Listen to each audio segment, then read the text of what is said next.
Bonjour à tous et à toutes. Bienvenue dans mon podcast qui va s'appeler Repeat or Evolve. Ça sera vraiment le seul anglicisme que je vais me permettre dans ce podcast. Je vais essayer de parler le plus possible en français. Si vous écoutez ce podcast, c'est que vous me connaissez quand même assez bien. Enfin, en tout cas, on se connaît. Et que... vous savez que... Et pour les gens aussi qui me connaissent pas, du coup, j'aime bien quand même parler et discuter avec les gens. Vraiment, c'est ma partie préférée du fait d'être vivant. C'est même pour ça que j'ai appris l'anglais et l'espagnol. Et aussi les autres langues, c'est plus pour discuter avec les gens. Et pouvoir m'exprimer, vraiment créer des liens. Alors, dans ce podcast ici, j'essaierai de parler des réflexions que j'ai eues, des choses qui me tiennent à cœur. Qui sait où est-ce que ça va évoluer. Pour l'instant, j'ai quelques idées de thèmes en tête. Et je voudrais aussi qu'à la fin du podcast, je vous parle d'une œuvre que j'ai peut-être regardée récemment, que j'ai relue récemment, ou bien même une œuvre qui date un peu, mais qui m'a touchée et que j'aimerais bien partager avec vous un peu mon avis et mon ressenti par rapport à ça. Voilà. Pourquoi est-ce qu'il s'appelle Repeat or Evolve? Très bonne question. Personne n'a posé la question. Oh, qui sait, peut-être qu'il y aura des invités. Petit clin d'œil. Alors, il s'appelle Repeat or Evolve parce que c'était une phrase que j'avais vue sur internet. Je n'ai franchement pas inventé l'eau chaude. Mais c'était une phrase qui m'avait quand même assez marqué parce que ça signifiait que chaque jour on a le choix de soit répéter nos actions passées et donc de revivre dans la même boucle, ou soit d'évoluer et de prendre des nouveaux choix qui vont nous amener vers de nouvelles destinations et qui sait changer notre vie. Et j'avais trouvé ça plutôt cool et ça me motivait, donc je me suis dit pourquoi pas. À ce moment-là, je m'étais dit que ça serait un bon nom de podcast. Donc nous voici. Alors, le thème d'aujourd'hui. Le thème d'aujourd'hui, ça serait mon style vestimentaire. Et plus largement, ma manière de m'exprimer à travers ce que je porte et mon apparence. Parce que je trouve que c'est assez intéressant. Et c'est une réflexion que j'ai depuis un certain moment. Et vraiment, cet été, ça a été le... Moi qui essaye d'éviter les anglicismes, mais qui va grave dire un mot en espagnol, qui a été l'apogée. Voilà, on va parler la langue de Molière. Qui a été l'apogée de ce que j'avais appris sur ce point-là et qui vraiment a été, je pense, la mise en pratique de beaucoup de choses que je m'étais déjà dit que j'allais tenter, essayer et voir où est-ce que ça me menait. Donc, et ça avait plutôt de bons résultats. Donc, voilà. Alors, on va faire par ordre chronologique, en commençant par le début, j'allais dire mon enfance. Il faut sachez que bon, je vais arrêter. Il faut savoir que dans mon enfance, j'étais souvent habillée par ma maman et mon papa. Bon, c'était plus maman qui choisissait, mais elle avait des très bons goûts et je suis très fière de chacune de mes photos de moi enfant parce que, waouh, les vêtements que je porte, en fait, je suis tellement envieuse de moi petite et j'essaie juste de répliquer son style actuellement et c'est ok. Donc c'était plutôt mes parents qui m'habillaient jusqu'en primaire et je me souviens qu'en primaire, ce qui s'est passé, c'est que ils allaient toujours m'acheter des vêtements si ils savaient que j'aimais bien ce genre de vêtements et tout ça. J'allais dire, comme c'est toujours le cas aujourd'hui.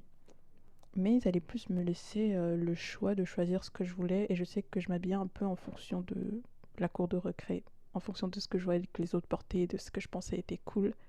Bon, j'avais quand même mon style à moi, faut pas se mentir. C'est-à-dire, je me rappelle d'une tenue que je portais souvent. C'était un pull, c'était comme un manteau avec comme de la fourrure et le manteau il était rouge et je portais ça avec une jupe violette pâle.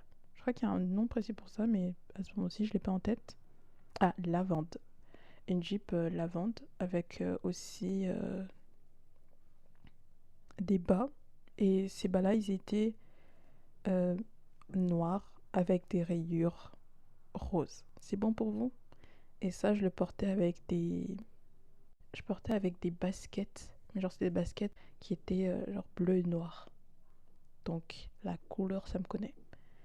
Et c'était vraiment une de mes tenues que j'ai quand même beaucoup aimée. Bon, à part ça, j'avais aussi d'autres tenues qui étaient plus sobres, je vais dire. Et que j'aimais bien tout autant. Aussi, après, ça a été plus... Je pense que c'est surtout en CM2 CM2, fin de la primaire, que je me suis mis à plus aimer porter des pantalons. Sachant que mes parents, ils me faisaient porter, après je pense plus des robes et des jupes que des pantalons. Et j'allais dire des shorts, mais j'allais plus porter des jupes et des robes. Et la fin de la primaire, c'est vraiment le moment là où je voulais ne plus porter de jupes et de robes. Donc je me suis mis à porter que des pantalons. Et au collège, comme c'était moi qui choisissais, j'étais souvent en pantalon. Après, il y avait aussi le legging parce que, bon, je faisais de la danse, voilà, le lundi et le mardi. Donc bon, j'étais un petit peu la danseuse. Donc bien sûr, j'allais porter des leggings. Et c'est un peu le style que j'avais tout mon collège. Après, pour le reste des accessoires, je sais pas si j'y pensais tant que ça. Et au lycée, vraiment, c'est le moment là où vraiment j'ai solidifié le fait que j'allais porter que des pantalons. Il n'y avait aucune jupe dans ma garde-robe. Je dirais pas aucune robe parce qu'il y avait quand même certaines robes que ma mère allait m'acheter ici, là. J'allais dire pour des événements, mais bon, est-ce que je les portais vraiment? Bon. Mais je me rappelle vraiment que au lycée, c'est vraiment le moment là où j'ai le plus porté que des pantalons et dans ma garde-robe, elle était vraiment faite de pantalons. Et en fait, c'était pas non plus le meilleur style que j'ai parce que je vais pas mentir, au lycée, je m'habillais vraiment les yeux fermés. C'est-à-dire que je prenais un t-shirt, un tricot ou une veste et un pantalon. Je regardais pas les coupes, je regardais pas les couleurs, je regardais pas les textures. Tant que j'avais chaud, c'était bon pour moi. Voilà. Donc vraiment le style que je devais avoir. Et aussi, ça m'empêchait pas d'aller acheter des habits qui étaient assez colorés. Des habits sobres. J'en avais très peu. Bref. Et donc il y a eu le confinement. Ah oui, maintenant que j'y pense, au collège aussi, je crois que j'avais plutôt des t-shirts qui étaient très colorés, c'est-à-dire des couleurs plutôt pastel et même fluo, avec vraiment des designs avec des gros dessins dessus. Donc voilà.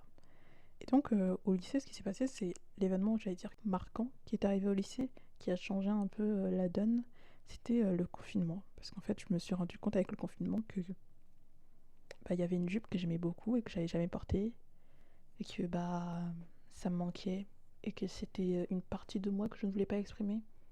Et en fait, je me suis aussi rendu compte avec le confinement que ça pouvait pas attendre parce que je me disais toujours bon je porterai plus tard, j'attendrai une occasion pour le porter, tout ça, et que en fait l'occasion ne venait jamais. Qu'avec le confinement, je me suis rendu compte que l'occasion ne viendra peut-être jamais. Et je sais que j'avais déjà eu une discussion avec des gens avec qui j'étais proche pendant le lycée. Et bon, je pense que je lui posais la question à la mauvaise personne.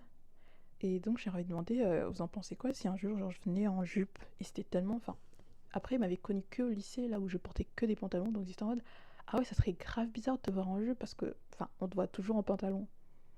Et du coup, j'avais intériorisé le fait que c'était pas normal que je porte des jupes. Et le confinement, c'est vraiment le truc là où je me suis dit, on n'a qu'une vie, en fait. Vivons-la comme on le souhaite. Et soyons heureux dans ce qu'on porte et soyons fiers de ce qu'on porte.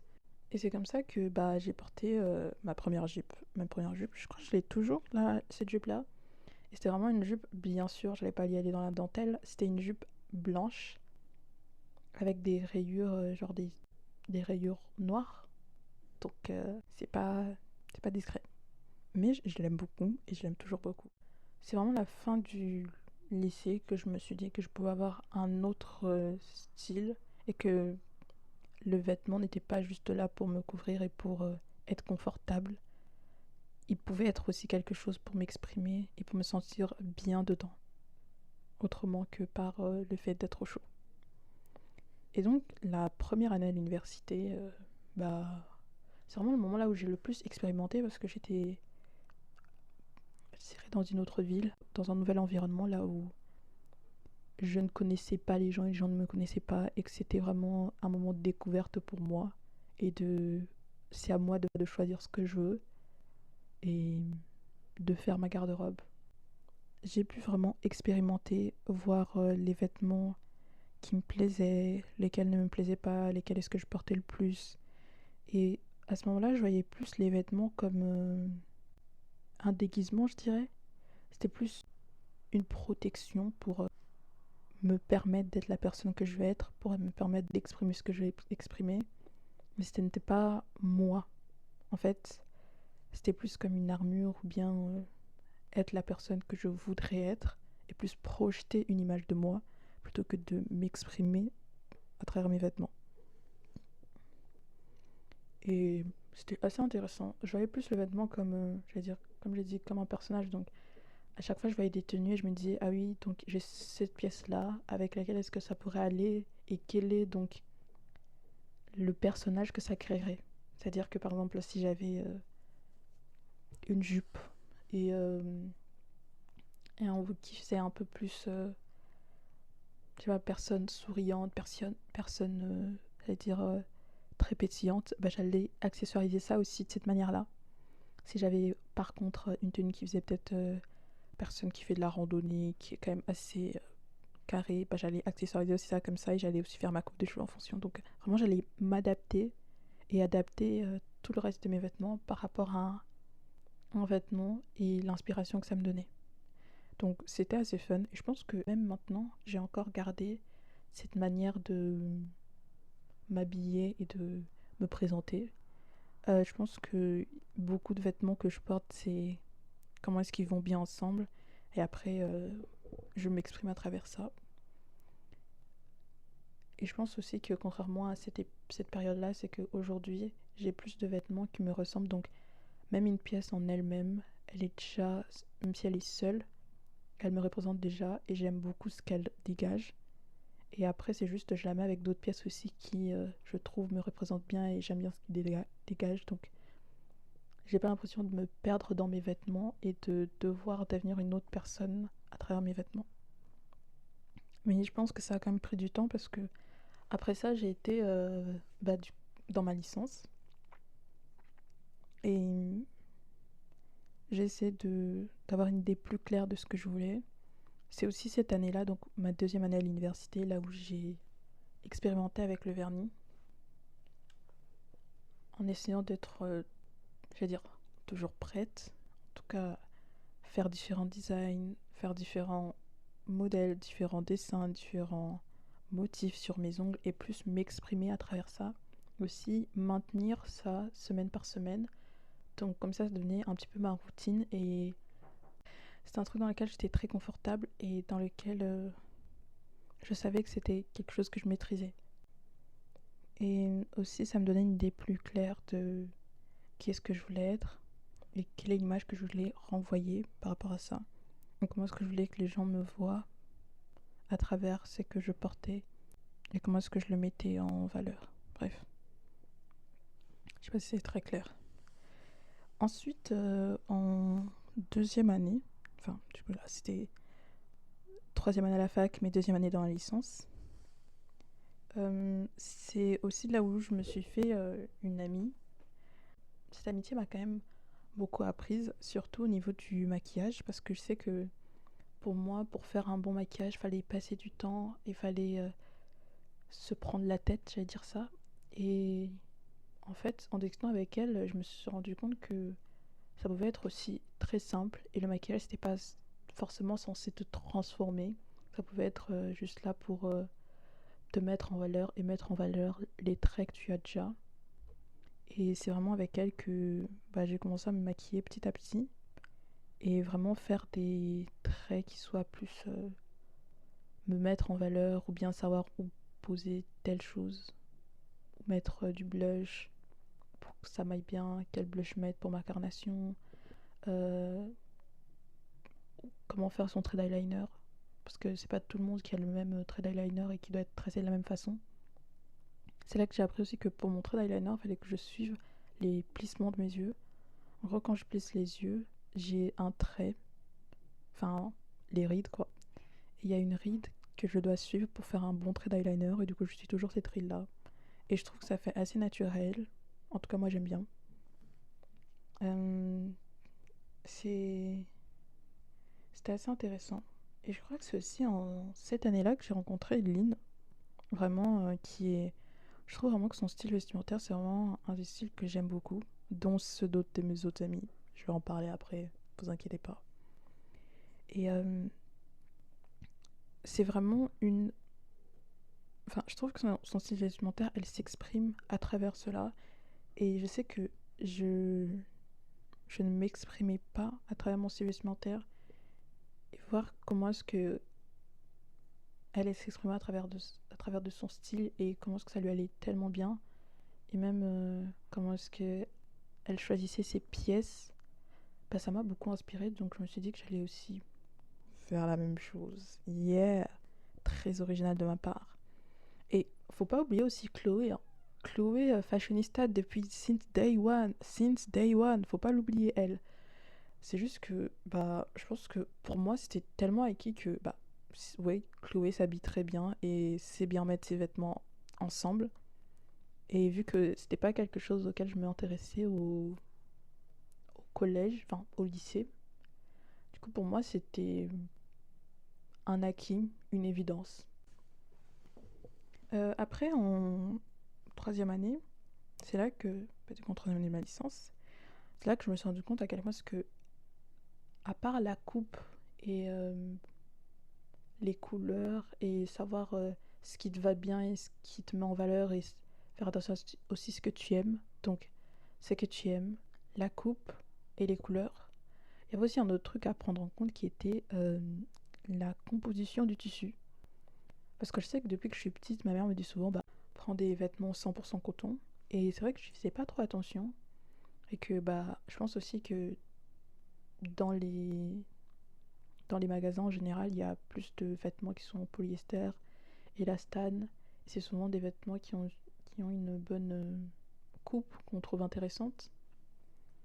Euh, et je m'étais jamais vraiment posé la question de si je me sentais vraiment à l'aise dans mes vêtements. Je savais juste qu'il y avait certains vêtements là où bah, en été j'allais beaucoup transpirer, j'allais me sentir mal à l'aise dedans, mais c'était un acquis. C'était comme si c'était évident que ce vêtement-là, quand je le porte, je sais que ça va arriver. Et je crois que c'est cette année-là, la première fois, où j'ai pris un t-shirt en... J'avais acheté... Enfin, j'avais aussi des t-shirts en coton, mais j'avais acheté un t-shirt que je trouvais beau et qui était en coton. Et donc j'avais envie de le porter tout le temps. Et je me suis posée pour me demander qu'est-ce qui faisait que ce t-shirt-là, j'avais plus envie de le porter que les autres que j'avais. Et je me suis rendu compte que non seulement il y avait la coupe que j'aimais beaucoup, euh, elle me mettait en valeur, j'aimais aussi la couleur, elle allait avec beaucoup de mes vêtements. Et en plus de ça, elle était dans une matière agréable. Et à partir de ce moment-là, je me suis mise à plus chercher des vêtements qui étaient dans des matières agréables et dans lesquelles je me sentais très à l'aise. Et c'est ainsi que bah, j'ai choisi tous mes autres vêtements. Et que maintenant, bah, c'est vraiment une des premières choses que je regarde pour un vêtement, pour savoir vraiment si ça peut être c'est un élément. C'est pas ça peut être, c'est un élément très déterminant pour moi pour savoir si je vais acheter un vêtement ou pas. Il faudrait aussi que je parle de mes amis de L3 qui ont vraiment leur style à eux et que j'aime vraiment beaucoup parce que en fait je me rends compte que à partir du moment où je me suis mis à plus m'exprimer à travers mes vêtements, bah je me suis aussi entourée de gens qui s'expriment à travers leurs vêtements. En tout cas, je pense que dans tous les cas, les vêtements qu'on porte, enfin les vêtements que l'on porte reflètent notre manière d'être et notre manière de voir les choses. Et je trouve ça incroyable. Je sais que par exemple Timéo, c'est vraiment une des personnes qui, quand il s'habille. Et vraiment, ça se voit qu'il fait attention à ses tenues, qu'il pense à ses tenues. Bon, certains jours moins que d'autres, enfin les examens. Et par contre, Maria, elle, c'est vraiment, j'allais dire, la fashionista H24. Bref. Et j'ai un truc aussi à dire à propos de ce que du coup j'ai pu apprendre avec ça. Parce que Maria, c'est vraiment la personne qui, non seulement elle va avoir un maquillage, genre un visage on flic. Bon, après, je pense que la face card était déjà là depuis le début. Bref, comme avec tous mes amis en fait. Moi, je suis là que pour la face card en fait. Bref, et aussi, c'est quelqu'un qui va. Je sais qu'elle aime énormément les parfums. Moi, je l'appelle le nez du groupe. Mais vraiment, elle sait reconnaître tous les parfums. Vraiment, elle sait c'est de quel magasin. Bref, une encyclopédie sur ce point-là. Et donc, elle a toujours un très bon maquillage. Elle a aussi genre un parfum toujours incroyable. Elles sont super bons. Je dis pas d'aller sentir Maria, mais elles sont super bons. Et aussi, vraiment, ses vêtements, ça se voit qu'elle fait attention, qu'elle fait des petites tenues. Et vraiment, c'est incroyable à voir, franchement. Et donc, je me suis dit, ouais, on peut tout faire. Genre, on peut tout avoir. On peut avoir le maquillage, le parfum et la tenue. Say less, say less. Et vraiment, j'allais dire, c'est vraiment. En fait, plus je rencontrais des gens et plus je discutais avec des gens, plus je me rendais compte que, en fait, le style, à partir du moment où tu choisis quelque chose qui te plaît et que tu maîtrises, ce n'est plus quelque chose de difficile à mettre en place et ce n'est plus quelque chose que tu as l'impression qu'il te prend des années ou bien des heures à choisir ta tenue quand tu sais ce que tu veux porter. Bref. Et donc, l'épitome de tout ça, c'était l'Erasmus. Parce que du coup, on avait un projet Erasmus pendant une semaine. En fait, j'ai l'impression que ça fait 10 000 ans que j'en parle, mais comme si c'était mon Roman Empire. But anyway, ceux qui savent, savent. Bref, et pendant cette semaine-là, pour moi, c'était comme c'était, il y avait juste une semaine en présentiel, le reste était à distanciel. Et donc je me suis dit, en vrai, ça fait une semaine là où je peux vraiment essayer au maximum d'avoir, j'allais dire, mon apparence, vraiment de tester, j'allais dire de tester la méthode Maria. Et c'était vraiment une semaine là où bah, je pouvais mettre cet effort-là et voir ce que ça donnait. Et aussi en même temps être hyper sociable. Je vais pas vous mentir, à la fin de la semaine, mon énergie, j'en avais plus du tout parce que entre tout le temps choisir des tenues que je me disais ah oui elle est incroyable, du coup je lui ai fait plus d'efforts pour pouvoir choisir les bonnes tenues, savoir tout le temps bien me maquiller, dès qu'il y avait une petite pause en mode midi et deux, en fait je me suis pris pour Barbie. Dès qu'il y avait une petite pause entre midi et deux et que bah, on pouvait rentrer chez nous, croyez-moi j'allais faire un changement de tenue. Regardez-moi bien, j'allais faire un changement de tenue. Mais oui. Et si je pouvais aussi, j'allais faire un changement de coiffure. Bon, après j'avais juste des mèches, donc bah, c'était soit j'allais les lâcher, soit j'allais me mettre en queue, bref. Un petit chignon. Voilà, quoi. J'allais faire tout le temps des changements de tenue et j'ai beaucoup aimé. C'était très fatigant à faire et à tenir, surtout sur une semaine. Il y aurait une deuxième semaine, je vais pas vous mentir, j'aurais choqué des gens. Mais comme c'était une semaine, en vrai, c'était tenable et aussi j'ai pu vraiment, av- j'allais dire, perfectionner mon style et vraiment aller au max de ce que j'avais appris, autant en maquillage et en vêtements et en parfum, sans avoir peur d'être trop. Parce que je me suis dit, de toute façon, même si je suis trop, ces gens-là, je les reverrai plus. Et en plus, mieux vous donner une trop bonne impression qu'une impression moyenne. Donc je me suis dit que j'allais faire ça. Et c'était super cool. J'ai beaucoup aimé. Et j'ai beaucoup aimé l'occasion que c'était. Euh, et vraiment, j'ai beaucoup appris de moi-même et de ce que je voulais en termes de maquillage. Et aussi, je voulais aussi pouvoir me détacher aussi de cette image-là que j'avais créée parce que cette image-là, pour moi, c'était comme si c'était l'image parfaite de moi. Et je voulais pouvoir aussi vivre dans un entre-deux sans me sentir coupable de ne pas être au meilleur de moi-même, ni même d'avoir un regard trop critique par rapport à moi-même. Donc, c'était assez intéressant. Et ça m'a permis de être plus à l'aise avec mon style et aussi de mieux me sentir dans ma peau. Et je pense que autant on peut minimiser l'apparence en se disant que si on fait trop attention, c'est comme si on vivait que à partir de ça. Mais j'ai l'impression que quand je mets de l'effort pour mon apparence le matin, le reste de la journée, je n'ai plus besoin d'y penser. Parce que vu que ça, je sais que c'est bon, et ben ça me libère l'esprit. Et je pense aussi, euh, en faisant ça, ça me permet de ne pas avoir l'impression de donner des intentions au regard que les gens ont et de voir les choses de manière plus positive en disant ouais peut-être que la personne elle m'a regardé mais c'est ouais parce que mon make-up il est bien ou bien oh c'est vrai que j'ai un bon nœud papillon, plutôt que de se dire ah elle m'a regardé parce qu'elle me juge et tout ça. Donc je pense plus que le regard des autres, ça permet d'avoir un meilleur regard sur soi-même. Et c'était une chose, je pense, dont j'avais besoin. Donc j'ai beaucoup aimé. Voilà. Maintenant, on va passer à la dernière partie de ce podcast. Attention, je vais mettre un spoiler alert. Je vais parler du film Amélie Poulain, parce que je l'avais déjà regardé il y a, je crois, 2 ans de cela, avec mon ancienne colocatrice, qui s'appelle Eleora. Elle aussi, elle a un style incroyable. Et franchement, je pense que j'en ai pas assez parlé, mais la coloc qu'on a fait, ça m'a beaucoup appris sur plein de choses, et toujours aussi sur mon style vestimentaire pour revenir au sujet de ce podcast.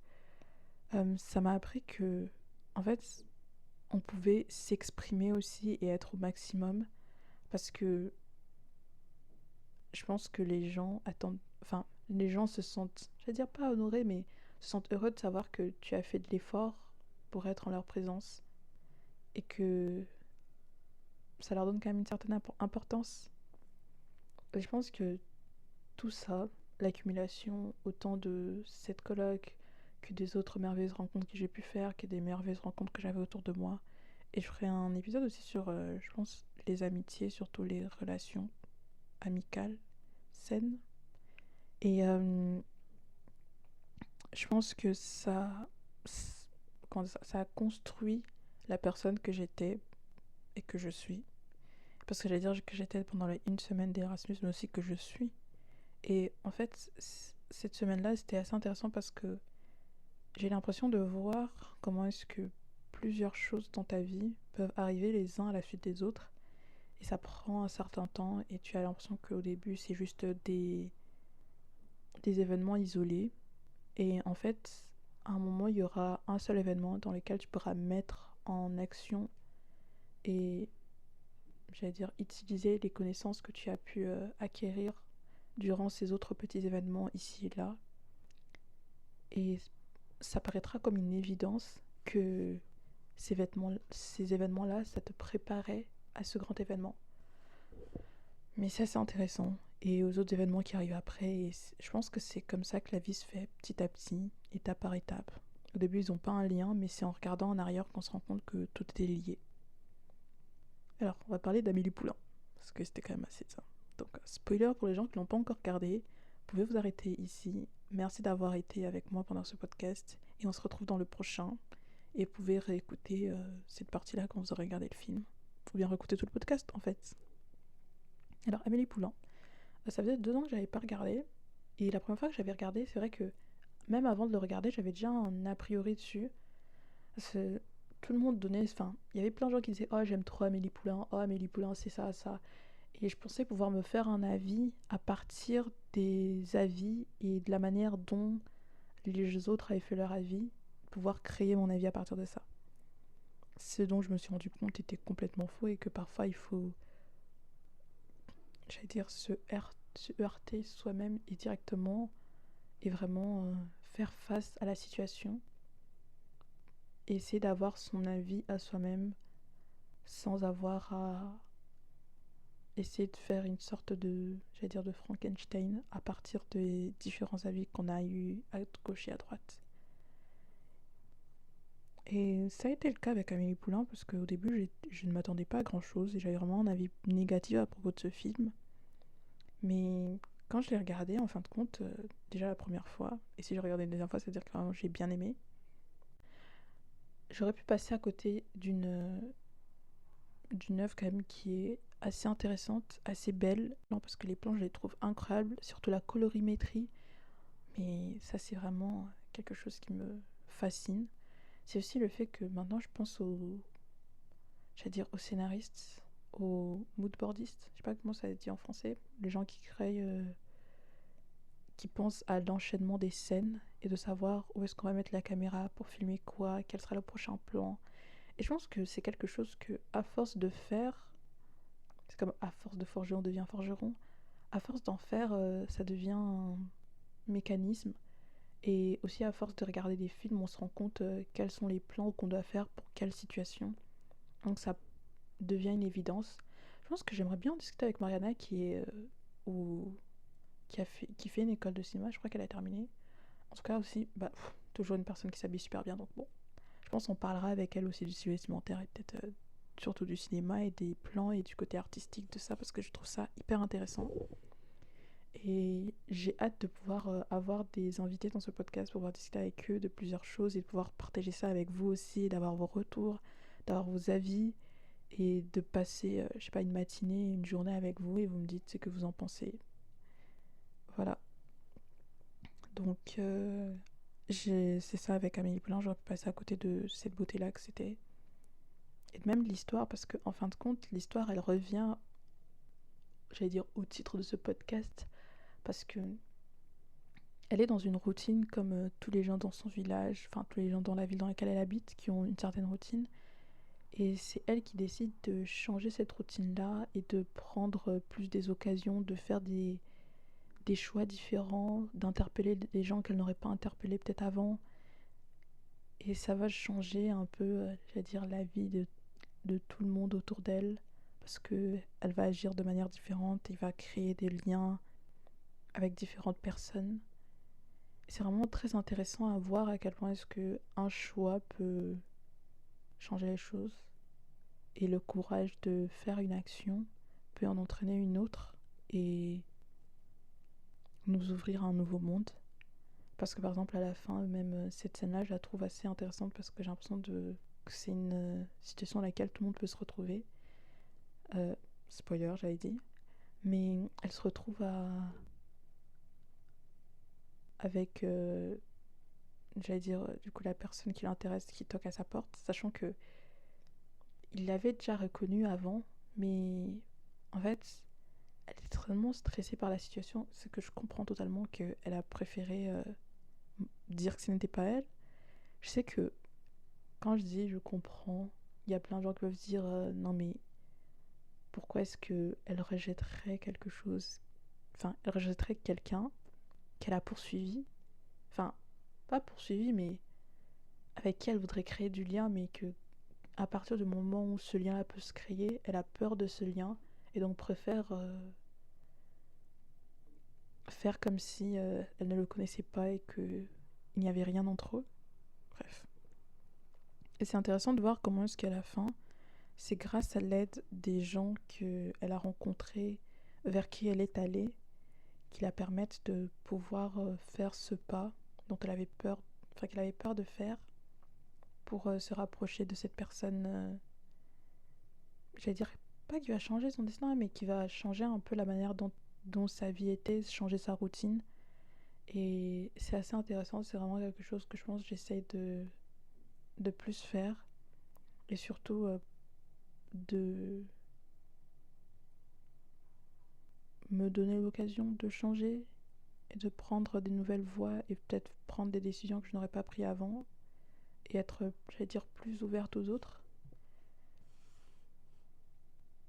Et vraiment, c'était une scène, je pense, qui m'a fait réfléchir énormément et qui m'a aussi, j'allais dire, mis un miroir en face de moi pour que je puisse regarder et voir en quoi est-ce qu'on était similaires et en quoi est-ce que on avait peut-être des différences, mais je pense que j'ai plus retenu les similitudes que les différences. Voilà, ce podcast est arrivé à sa fin. Merci de m'avoir écouté, merci d'avoir été avec moi pendant ces 36 minutes. Vous pouvez l'écouter en décalé, enfin on peut l'écouter en saccadé. Merci beaucoup de l'avoir écouté. À la prochaine fois. Et pour la prochaine fois, je pense que je vais parler du film Eternity, qui a été fait par les studios A24. Donc n'hésitez pas à le regarder avant. Comme ça, vous pourriez me dire vos retours et entendre mon retour aussi et me donner vos idées. Et ça serait hyper intéressant. Me dire quelle scène vous a marqué, laquelle est-ce que vous avez le plus préféré. Et peut-être là où vous n'étiez pas d'accord avec le personnage parce que je sais qu'il y en a beaucoup de ces scènes-là. Donc à bientôt.